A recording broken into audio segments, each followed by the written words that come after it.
which is our benchmark scandal in Washington. And that was a clown show operation. And yet a lot of people went to jail, and deservedly so. This pattern of leaks in the Obama administration, of grave national security leaks, is vastly more serious than what happened at Watergate. But I'll tell you, unless a number of people go to jail, nothing will change.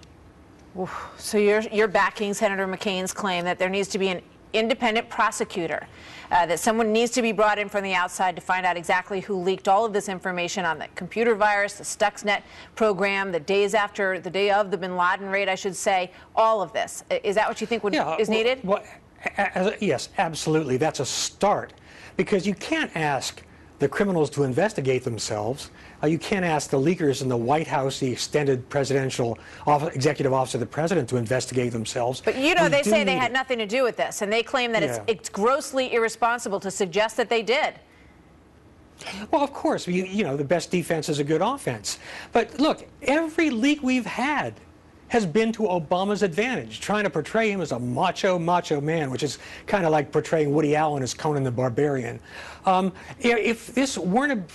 If it didn't originate with the White House or Democratic Party operatives, why aren't we hearing leaks about the disastrous effects of the reset with Russia, of how we've botched things with China, of things that have gone wrong in the Middle East? No, everything has been to portray Obama as a real stud, or, this is really shameful, to undercut Israel. For instance, that leak, clearly, from the National Security Council level, that the Israelis were authorized to clandestinely use Azerbaijani air bases for a strike in Iran.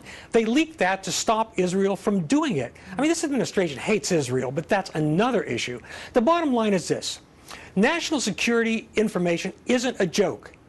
The things that have been leaked can kill people. We've seen this Pakistani doctor that the White House revealed his part in the bin Laden raid. He's going to jail for at least 23 years for helping us.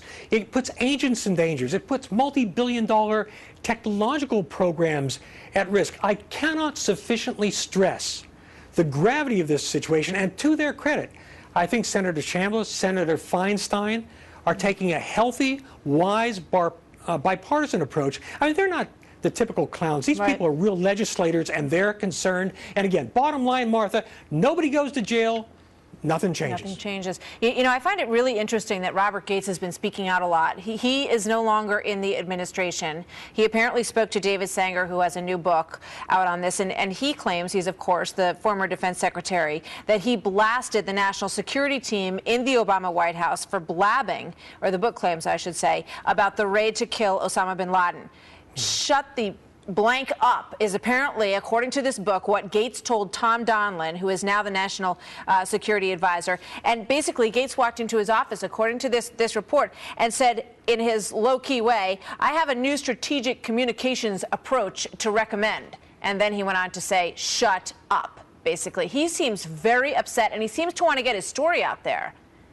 Well, yeah, and Bob Gates, Secretary Gates, is a taciturn man. His philosophy is there's a lot to be said for not saying a lot. Right. For him to come out this strongly means tells me that the gravity of the damage done is even worse than we know at present. So, very much so. All right, Ralph Peters, thank you.